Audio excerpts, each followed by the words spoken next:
Hey everybody, it's Shaman Sister Sin, and I just wanted to talk to you a little bit about something I get asked about all the time, which is couples and family therapy with narcissists and toxic people. Just wanted to give you a few signs that couples or family therapy might not be helpful in your situation. By the way, regardless of whose idea it is. Just because someone suggests therapy doesn't mean they are a good candidate for therapy, particularly because the reason they may be suggesting it is because they think you need therapy. So that's important to remember. Now, some of the signs would be you had to convince or threaten them into agreeing to go to therapy, such as, for example, maybe you had to say, listen, if we don't go, then I'm ending the relationship. You are the only one that thinks that there's a problem. A lot of times people agree to go to therapy because the other person wants them to or says they have to. Therapy doesn't change people, right? It doesn't work if people are not committed to being there, if they have an ulterior motive, or if they're not committed to being honest. So you did all the work to find the therapist or to set it up. If a couple or a family is going to go to therapy, then everybody needs to be involved and have the same level of willingness and commitment, or it's not going to be helpful. You are hoping therapy can work even if somebody won't take accountability. It will not. You want therapy to make the other person listen to you or to do what you want. Nothing can do that if they don't want to. You are counting on therapy to change the other person. You know, people have to change themselves.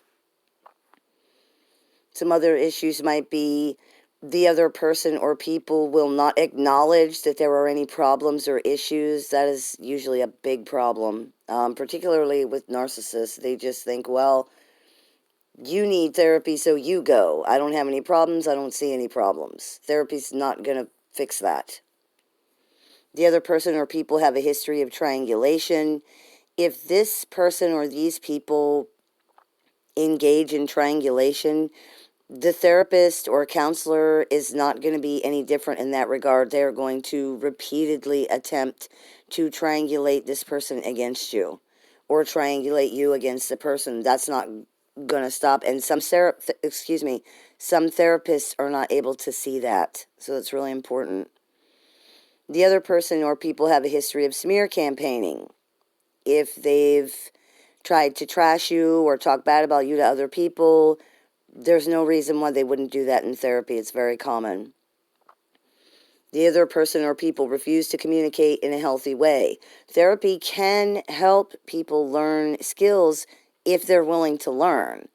If someone refuses to communicate in a healthy way and won't make any effort, it's unlikely that therapy is going to help them with that.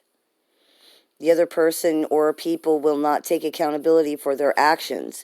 You can't force somebody to take accountability. Accountability can't be given. It has to be taken. And if somebody won't do that, then they won't. If they won't take accountability for their actions, therapy's not going to be helpful because the whole thing is either going to be that they feel like they're being blamed or they're going to be trying to blame you. The other person or people are not interested in addressing or changing anything. If someone's not willing to work on something, then they're not. And finally, the other person or people have a history of being excessively manipulative. Therapists and counselors are no different than anybody else in that they can be manipulated. And so if someone has a history of being manipulative, then it's not going to matter more than likely what type of therapist you have or what kind of counseling you're trying to do.